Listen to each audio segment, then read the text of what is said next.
Devotee asked Bhagwan Sri Ramana Maharishi, "What is the method of practice?"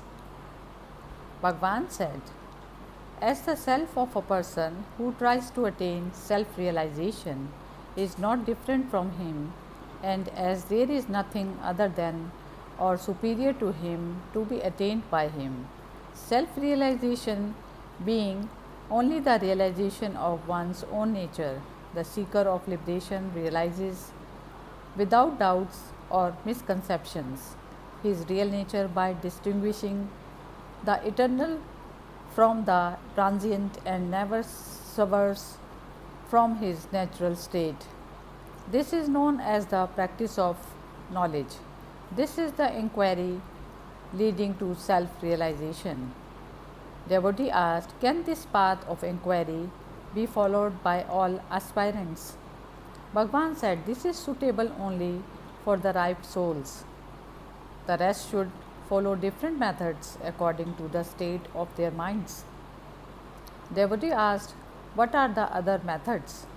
Bhagwan said, "They are stuti, japa, dhyana, yoga, jnana, and so forth." Stuti is singing the praise of the Lord with a great feeling of devotion. Japa is uttering the names of the gods or sacred mantras like Om, either mentally or verbally. Dhyana denotes the repetition of the names etc. mentally. Japa with feeling or devotion. Is this in this method the state of the mind will be understood easily, for the mind doesn't become concentrated and diffused simultaneously when one is in dhyana. It doesn't contact the object of the senses, and when it is in contact with the objects, it is not in dhyana. Therefore, those who are in this state can observe the vagaries of the mind then and there, and by stopping the mind from thinking other thoughts, fix it in dhyana. Perfection in dhyana is the state of abiding in the self, abiding in the form of that. As meditation functions in an exceedingly subtle manner at the source of the mind, it is not difficult to perceive its rise and subsidence. Yoga. The source of the breath is the same as that of the mind. Therefore, the subsidence of either leads effortlessly to that of the other. The practice of stilling the mind through breath control, pranayama, is called yoga. Fixing their mind on psychic centers such as the Sahasrara, the thousand petal lotus, yogis remain any length of time without awareness of their bodies. As long as this state continues, they appear to be immersed in some kind of joy. But when the mind, which has become tranquil, emerges, become active again, it resumes its worldly thoughts. It is therefore necessary to train it with the help of practices like dhyana whenever it becomes externalized. It will then attain a state in which there is neither subsidence nor emergence. Jnana is the annihilation of the mind in which it is made to assume the form of the self through the constant practice of dhyana or inquiry. The extension of the mind is the state in which there is a cessation of all efforts. Those who are established in the state never swerve from their true state. The terms silence, mona, and inaction refer to this state alone.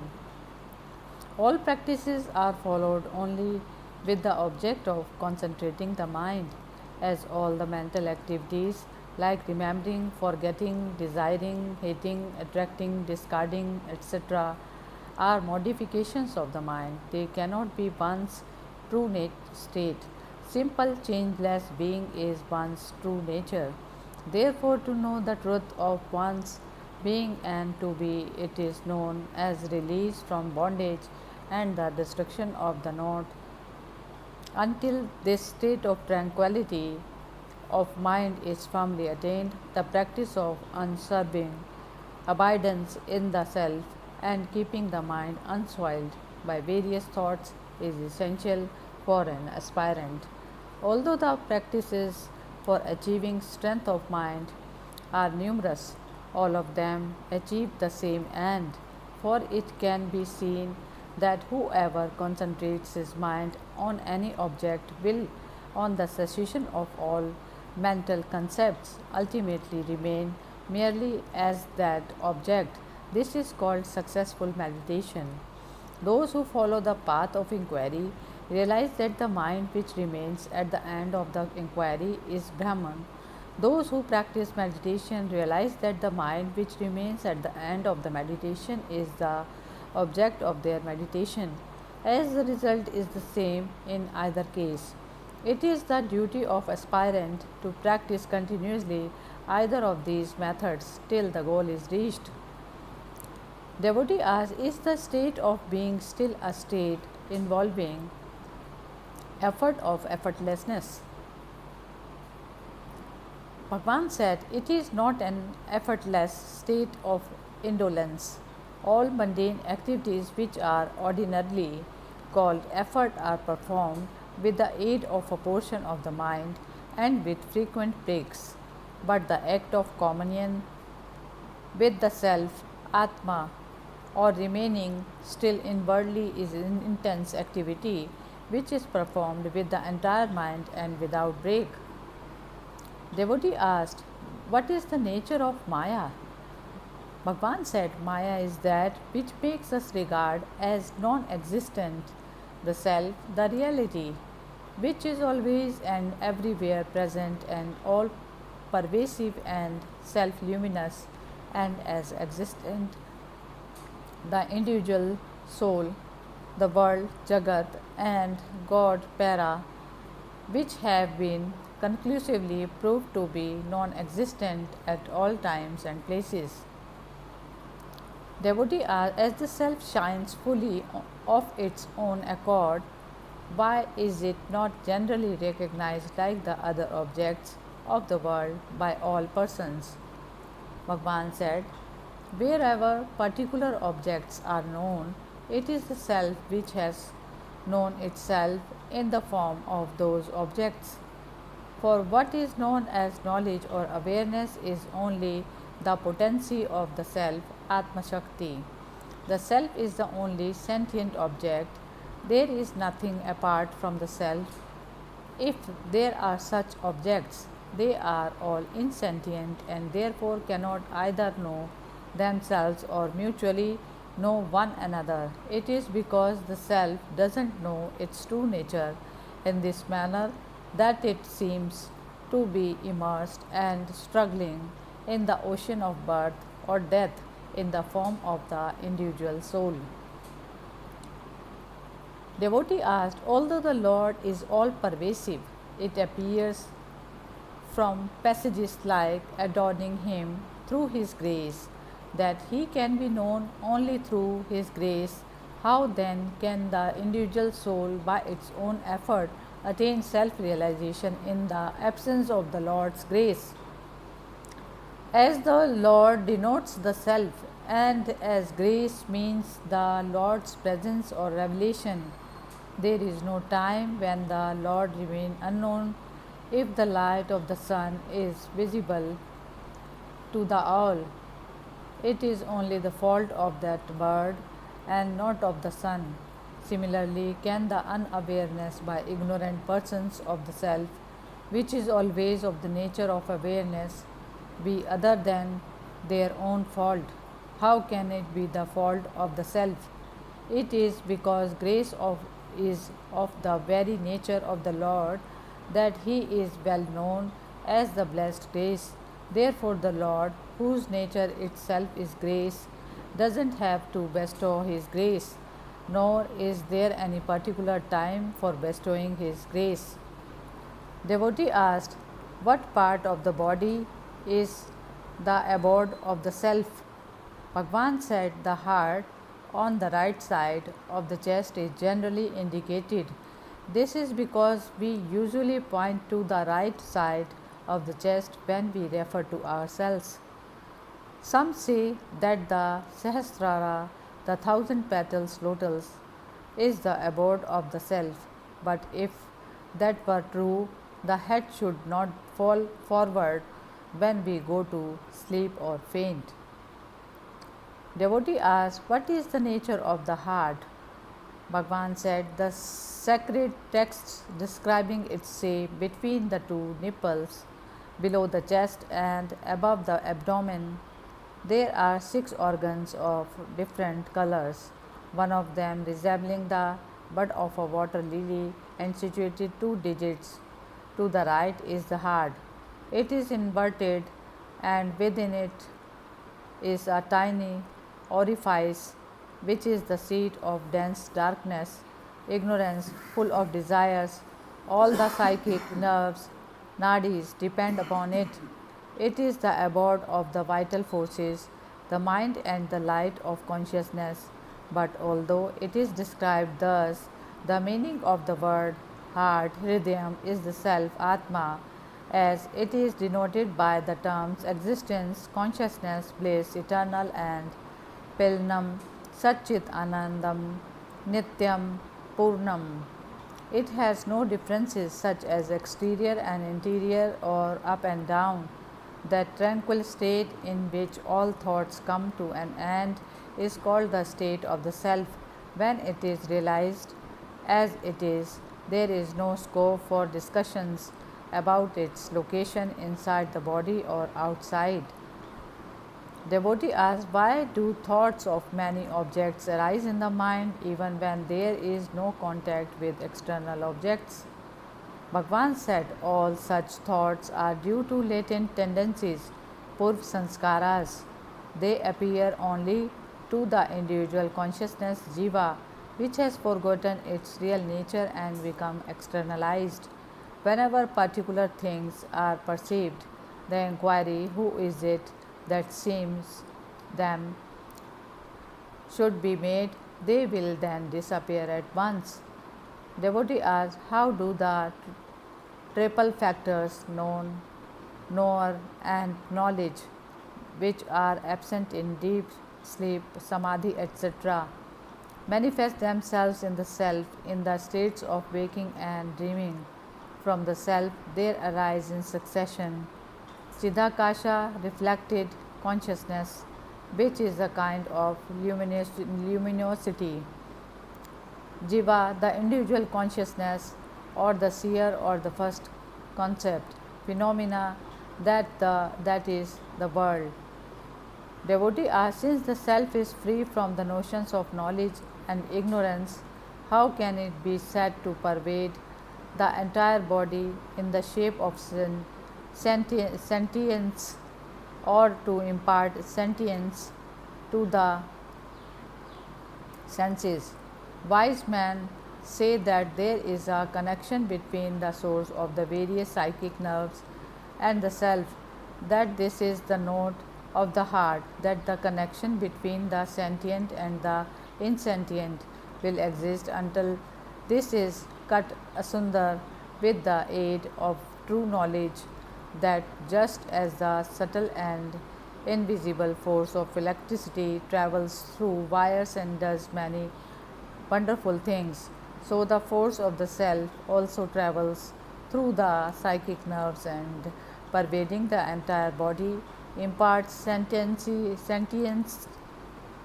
to the senses, and that if this knot is cut, the self will remain as it always is, without any attributes. Devotee asked, how can there be a connection between the self, which is pure knowledge, and the triple colors, factors, which are relative knowledge? Bhagwan said, this is in a way like the working of a cinema as shown the accompanying chart. Just as the picture appears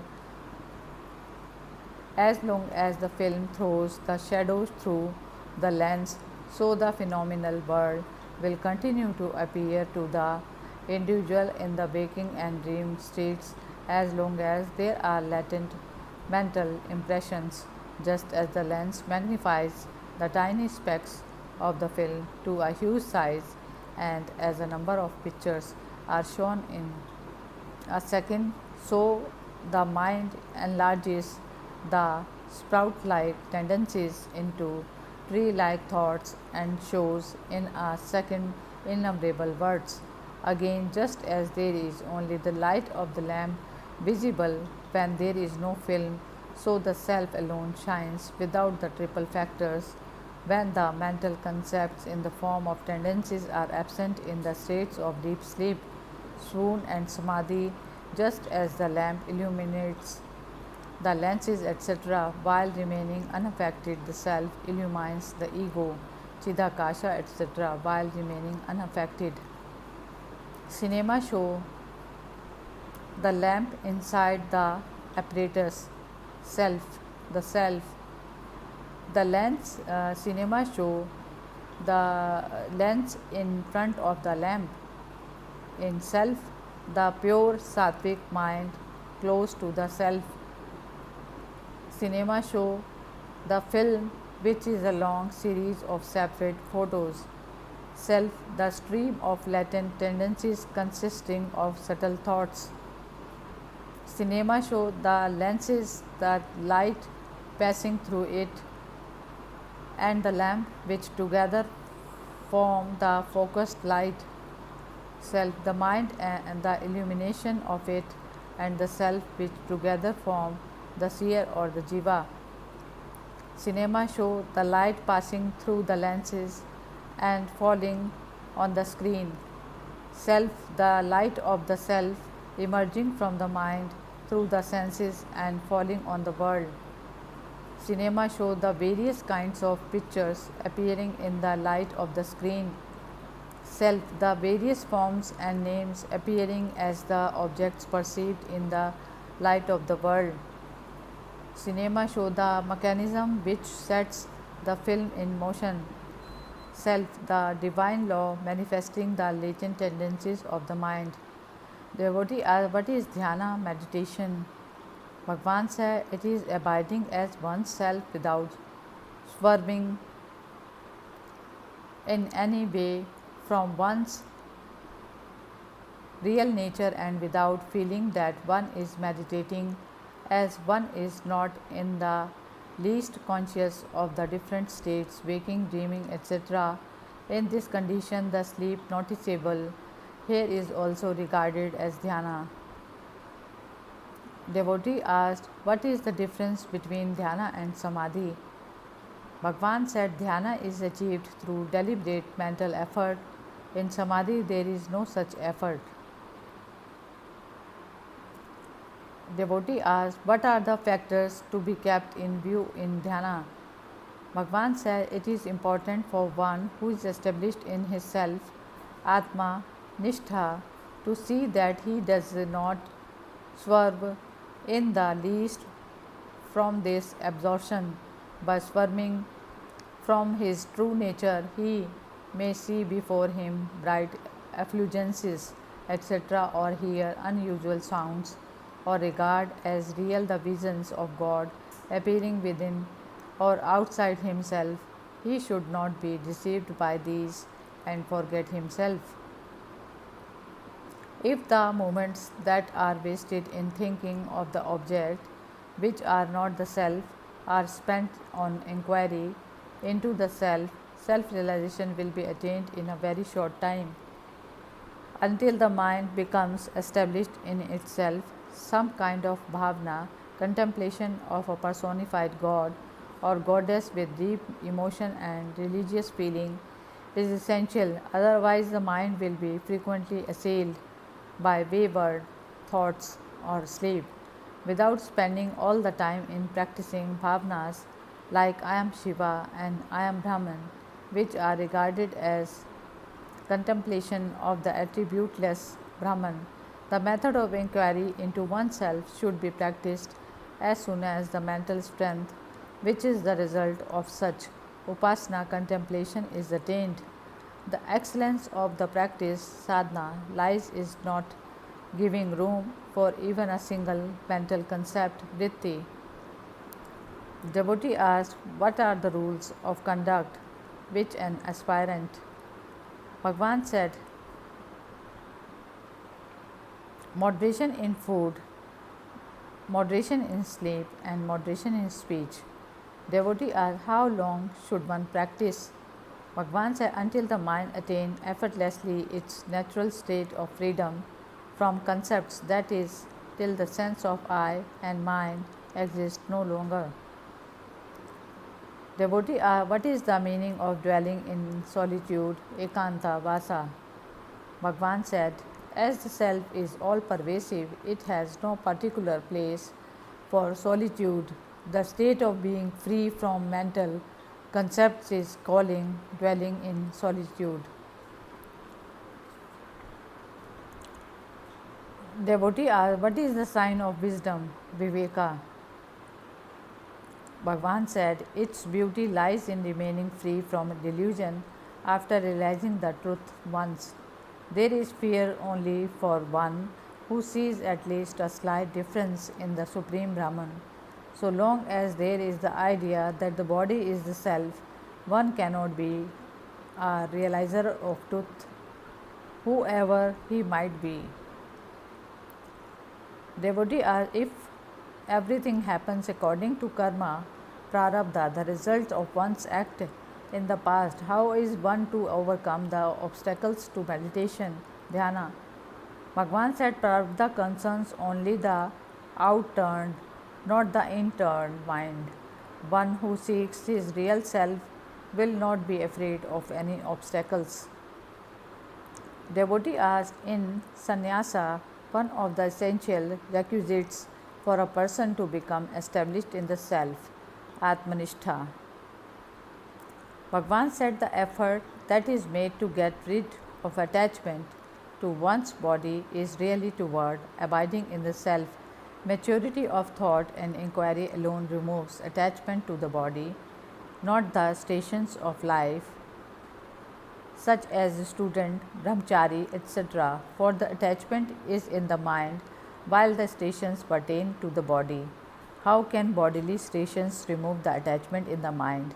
As maturity of thought and inquiry pertain to mind, remove the attachment which have crept into it through thoughtlessness. But as the discipline of asceticism is the means of attaining dispassion, vairagya, and as dispassion is the means for inquiry, joining an order of ascetics may be regarded in a way as a means of inquiry through dispassion, instead of wasting one's life by entering the order of ascetics before one is fit for it. It is better to live the householder's life in order to fix the mind in the self, which is its true nature. It is necessary to separate it from the family of fancies, sankalpas, and doubts, vikalpas, that is, to renounce the family sansara in the mind. This is the real asceticism. Devotee asked, it is an established rule that so long as there is the least idea of I am the doer, self knowledge cannot be attained, but it is possible for an aspirant who is a householder to discharge his duties properly without this sense. Bhagwan said, as there is no rule that action should depend upon a sense of being the doer, it is unnecessary to doubt whether any action will take place without a doer or an act of doing, although the officer of a government treasury may appear in the eyes of others to be doing his duty attentively and responsibly all day long. He will be discharging his duties without attachment, thinking, I have no real connection with all this money, and without a sense of involvement in his mind. In the same manner, a wise householder may also discharge without attachment the various household duties which fall to his lot according to his past karma, like a tool in the hands of another. Action and knowledge are not obstacle to each other. Devotee asked, of what use to his family is a wise householder who is unmindful of his bodily comforts and of what use in is his family to him. Bhagwan said, although he is entirely unmindful of his bodily comforts, if owing to his past karma his family has to subsist by his effort, he may be regarded as doing service to others. If it is asked whether the wise man derives any benefit from the discharge of domestic duties, it may be answered that as he has already attained the state of complete satisfaction, which is the sum total of all benefits and the highest good of all, he doesn't stand to gain anything more by discharging family duties. Devotee asked, how can cessation of activity, nivritti, and peace of mind be attained in the midst of household duties, which are of the nature of constant activity? Bhagwan said, as the activities of the wise man exist only in the eyes of others and not in his own, although he may be accomplishing immense tasks, he really does nothing. Therefore, his activities do not stand in the way of inaction and peace of mind, for he knows the truth that all activities take place in his mere presence and that he does nothing. Hence, he will remain as the silent witness of all the activities taking place. Devotee are just as the sage's past karma is the cause of his present activities, will not be the impressions, vasanas caused by his present activities adhere to him in future. Bhagwan said, only one is free from all the latent tendencies, vasanas, is a sage. That being so, how can the tendencies of karma affect him who is entirely unattached to activity? Devotee, what is the meaning of brahmacharya? Bhagwan said, only inquiry into Brahman should be called brahmacharya. Devotee asked, will the practice of brahmacharya, which is followed in conformity with the four orders of life, be a means of knowledge? Bhagwan said, as the various means of knowledge, such as control of senses, etc., are included in brahmacharya, the virtuous practices duly followed by those who belong to the order of students, brahmacharinis, are very helpful for their improvement. Devotee asks, can one enter the order of ascetics sannyasa directly from the order of students brahmacharya? Bhagwan said, those who are competent need not formally enter the orders of brahmacharya, etc., in the order laid down. One who has realized his self doesn't distinguish between the various orders of life. Therefore, no order of life either helps or hinders him. Devotee asked, does an aspirant sadhaka lose anything by not observing the rules of caste and orders of life? Bhagwan said, as the attainment of knowledge is the supreme end of all other practices, there is no rule that one who remains in any one order of life and constantly acquires knowledge is bound to follow the rules laid down for that order of life. If he follows the rules of caste and orders of life, he does so far for the good of the world. He does not derive any benefit by observing the rules, nor does he lose anything by not observing them. Hari Om Tat Sat.